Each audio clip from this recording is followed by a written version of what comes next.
한 변의 길이가 1.4m인 정육면체 모양의 특수한 형태의 배곡면이 있습니다. 이 배곡면에 대해서 전기장이 이렇게 될 경우, 이렇게 될 경우, 이렇게 된 세 가지 경우에 대해서 알짜 전기선속 구하기 해보도록 하겠습니다. 여기서 I가 X방향이 단위 벡터죠. J가 Y방향이 단위 벡터, K가 Z방향이 단위 벡터죠. 정육면체 모양의 배곡면은 면적이 같은 6개의 평면으로 이루어져 있는 특수한 경우죠. 그럼 각 면의 면적은 1.4 곱하기 1.4 해서 1.96m 제곱이죠. 면 하나를 선택하도록 하겠습니다. 이 면을 면 1이라고 했습니다. 이 면의 면적도 1.96m 제곱이죠. 그리고 면 1에 대해서 수직하게 튀어나오는 방향, 면 벡터의 방향 이 방향입니다. 플러스 y 방향이죠. 면 1에 대한 면 벡터를 A1으로 표기하겠습니다. 그러면 이 녀석의 크기는 1.96m 제곱이고 방향은 플러스 y 방향입니다. 그럼 면 1에 대해서 전기장이 이렇게 되는 세 가지 경우에 대해서 전기 손속부터 구해보도록 하겠습니다. 근데 세 개의 전기장에 X 혹은 Y 혹은 Z가 전혀 포함이 되어 있지가 않죠. 이 말은 세 개의 전기장은 위치와 상관없는 균일한 전기장, 상수라는 걸 뜻합니다.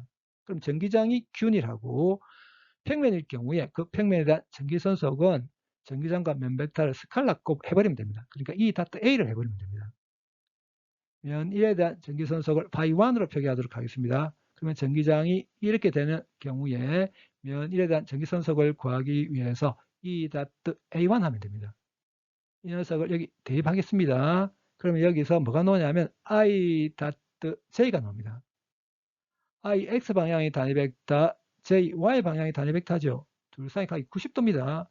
서로 90도 관계에 있는 두 개의 벡터를 스칼라 곱하게 되면 0되죠. 그래서 0됩니다.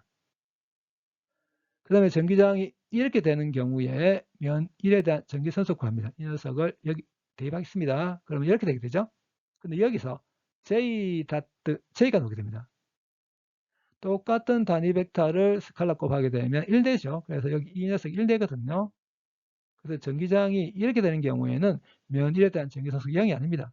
그 값은 마이너스 2 곱하기 1.96에서 마이너스 3.92 뉴턴 메타 제곱 퍼 쿠롱입니다. 이제 전기장이 이렇게 되는 경우 면 1에 대한 전기선속 구합니다. 이 녀석을 여기 대입하겠습니다. 그러면 이렇게 되게 되죠. 이렇게 스칼라 곱될 경우에 I 다트 J가 나오게 되죠. 0됩니다. 그 다음에 이렇게 스칼라 곱될 경우 K 다트 J가 나오게 되죠. Z 방향과 Y 방향 서로 수직하죠. 그래서 0됩니다. 전기장이 이렇게 될 경우 면 1에 대한 전기선속 0입니다. 이제는 세 개의 전기장에 대해서 정육면체 모양 폐곡면 전체에 대한 알짜 전기선속 구하겠습니다. 나머지 면들을 2, 3, 4, 5, 6 이렇게 구분하도록 하겠습니다. 정육면체 모양 전체에 대한 알짜 전기선속은 6개의 면에 대한 전기선속을 구해서 싹 다 더해버리면 됩니다.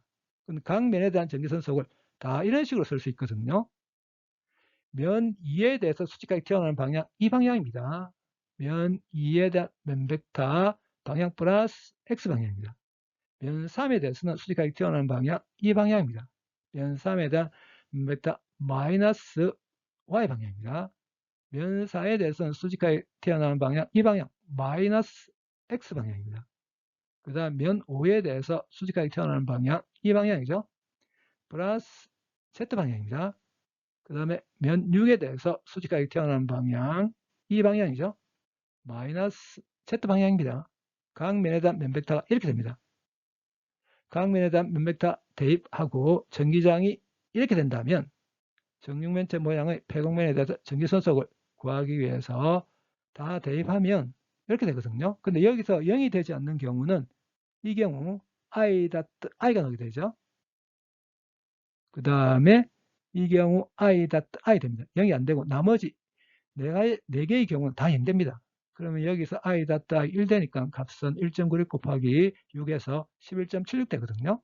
그 다음에 여기서 6 곱하기 마이너스 1.96에서 마이너스 11.76 됩니다. 결과적으로 0됩니다.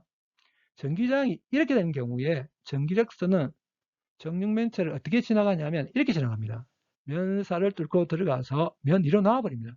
면사를 뚫고 들어가는 전기력선의 개수와 면 위를 뚫고 나오는 전기력선의 개수가 같습니다. 이럴 경우에는 전기소수 아예 구할 필요도 없습니다. 0입니다. 그 다음에 이제 전기장이 이렇게 된 경우 보도록 하겠습니다. 전기장을 이 녀석으로 대체합니다. 그럼 여기서 0이 되지 않는 경우는 이렇게 될 경우 J.J죠. 그 다음에 여기서 이렇게 될 경우 J.J 0이 되지 않습니다. 그 외에는 다 0 됩니다. 그럼 여기서 J.J 1 되니까 값은 마이너스 2 곱하기 1.96에서 마이너스 3.92 됩니다. 그 다음에 여기서 마이너스 2 곱하기 마이너스 1.96에서 플러스 3.92 되거든요. 결국 여기도 0 됩니다. 전기장이 이렇게 될 경우 전기력선이 정육면체를 어떻게 지나가냐면 면 1을 뚫고 들어가서 면 3으로 나와버립니다.